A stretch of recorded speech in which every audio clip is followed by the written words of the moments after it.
The scriptures are telling us that we need to be prepared. There is a great disaster coming called the Day of the Lord. We are watching our economy collapse.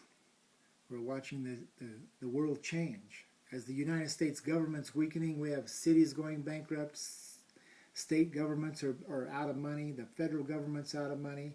Our politicians say they want to raise the debt ceiling, which is just fancy words for saying we want to go deeper in the hole. We're so deep in the hole now we can't get out of the hole. We're going down the drain.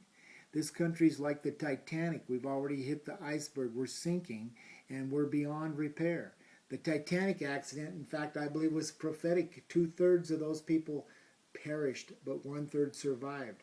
It says that same thing in Ezekiel chapter 5. It says 1/3 of the people will perish in the cities of famine and plague.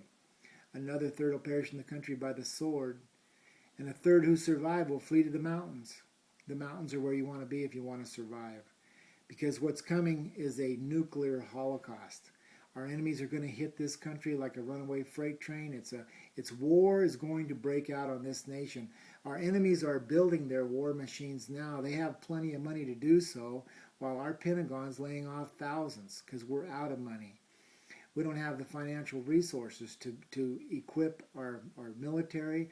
Our military equipment's becoming depreciated and obsolete, while the front page of a New York Times article stated the Pentagon's alarmed at the rapid buildup of the Chinese military, the Chinese Navy specifically. They've already deployed 2 Shanghai-class nuclear-powered attack submarines equipped with intercontinental ballistic missile capabilities. All the latest bells and whistles. Our enemies have money. China sits on $3 trillion. Surplus cash. What do they want to do with their money? They're buying all of our iron. They're turning American dollars into iron, gold, silver, copper, any kind of tangible, valuable resources. They're turning in the dollars. We owe them $1 trillion. They know our money is nothing but an empty piece of paper with nothing behind it. I got a 30-some page article in a National Geographic magazine that says there's more billionaires in Moscow than any other city in the world. That the Russians have now emerged as the world's leading oil-producing nation. That Russia has a territory 3 times the area of the United States of America. This is a huge country we live in. I've traveled from coast to coast. And it's a huge country we have. It fits into Russia 3 times. They have the largest territory on the planet. And most of it's undeveloped natural resources. But when the world price of oil in 2006 went to $147 a barrel, Russian capitalists began to develop Russia's oil. Putin has taken over their largest oil company in Russia, the Yukos Oil Company. They locked up one of the richest men in Russia, said he wasn't paying his taxes, confiscated his oil company, and now all the revenue from that oil company is going directly into Putin's war chest. And they're building their military. China's building their military. Our enemies are rising while we're falling. There's an attack coming on us. The Bible calls it in chapter 7 the bear. Daniel chapter 7 is 4 beasts that rise up. They represent 4 kingdoms on the earth. The first kingdom is a lion with wings of an eagle. The eagle represents the United States. We land on the moon. They said the eagle has landed.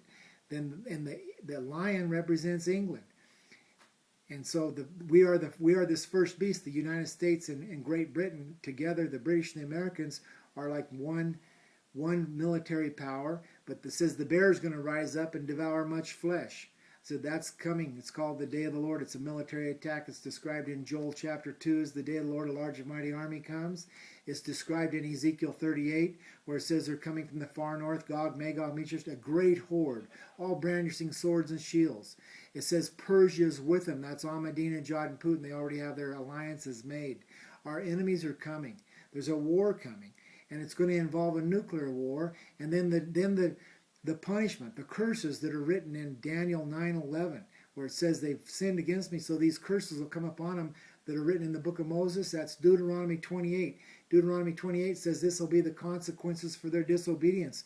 The Lord will turn the rain of the land into dust and powder. It'll come down from the skies till they're ruined. Is that fallout dust? Well, what does it say right before it? He'll also smite them with a wasting disease, fever, inflammation, scorching heat and drought and blight and mildew, sores and boils and tumors and itch from which there's no cure. I said, this is talking about radiation sickness. How amazing is that? A book 2,000 years old. describing what we know today. I found a verse in the Bible that says, in the days to come, you will understand it perfectly. I do.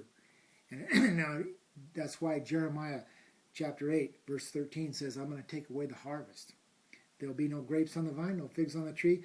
The leaves will wither, and I'll give them poison water to drink. You know what? That's all the effect that comes from the fallout dust coming down on an environment. Ezekiel 7:5 says, all who survive and escape will be in the mountains. What advantage will mountains have in this kind of a scenario? Fresh water comes out of the springs and the rocks. But the lower elevations, near sea level, where the rivers collect and run into the sea, that water will be increasingly contaminated and poisonous. Survivors, if you want to be one, get ready to head for the hills. It's in the mountains is where you want to be, and that's where we'll defend this country.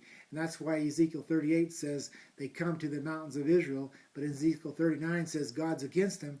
And when they come to the mountains of Israel, God's going to knock the bow out of their left hand. He'll knock the arrows out of the right hand. It says they're going to fall on the mountains of Israel. It's the United States of America. We're Americans. We're freedom fighters. We're homeland defenders. Our enemies are coming to attack this land. We're going to be called to fulfill our vow. What's the vow you have to fulfill? Did you not say, I pledge allegiance to the flag of the United States of America? Yes, you have. And the day is coming, you're going to have to fulfill that vow. Stand up, Americans. Get ready to defend this land against the biggest war the world's ever seen. Tune in and I'll tell you how we're going to win it in our next message.